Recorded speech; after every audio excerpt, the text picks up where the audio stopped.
Happy Wednesday, everybody. Here's Diane. I have an exceptional book for you.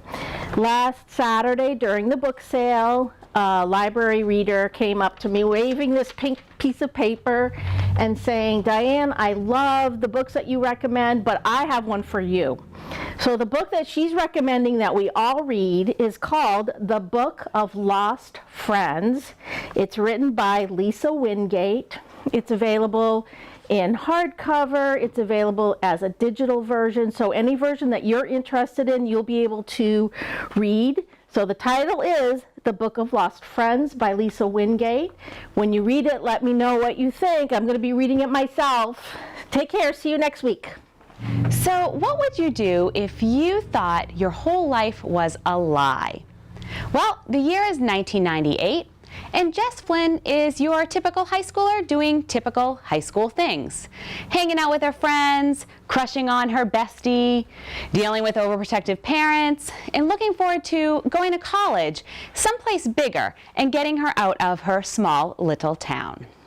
Well, March causes some anxiety for Jess. See, every March, something major has happened in her life.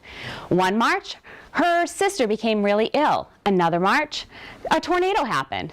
And in another March, her house was burglarized.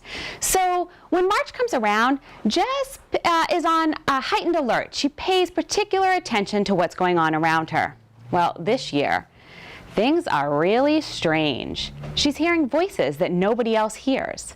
When she comes into a room, her friends awkwardly stop the conversation. And then one day, a backpack falls on the floor, and this slim black device with an Apple logo falls out of it. Jess is on a mission to find out what is going on, to separate fact from fiction, and to really explore what is true about her town, her family, and the life that she thought she knew. I'm Stacy, the Teen Services Library Assistant, and my pick of the week is This Is Not the Jess Show by Anna Carey. Hi, I'm Michelle, an Adult Services Librarian. Were you the kind of reader who was just crazy for pandemic fiction during the lockdown?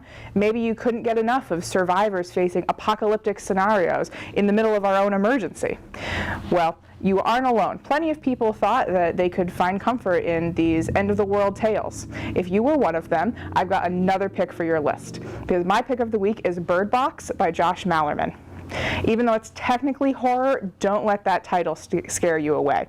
That it's a tale of scrappy survivors banding together to battle an unseen threat because they can't leave their houses. Sounds familiar, right? Well, you'll follow Mallory in two different timelines. In one timeline, you meet the monsters and you join up with the band of survivors. And in the second timeline, you follow Mallory as she travels downriver, blindfolded with two children, desperately searching for safety. This book was turned into a record-smashing film on Netflix starring Sandra Bullock, and if you've seen the film, don't worry, there's plenty for you to discover in the pages.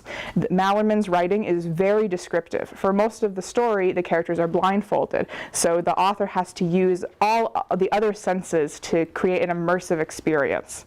I will caution, there's a bit of violence in this book, so use your own discretion, but it is no slasher flick. You're going to find it to be an eerie representation of hysteria, sensory deprivation, and survival. It's perfect if you're looking for a fright this October.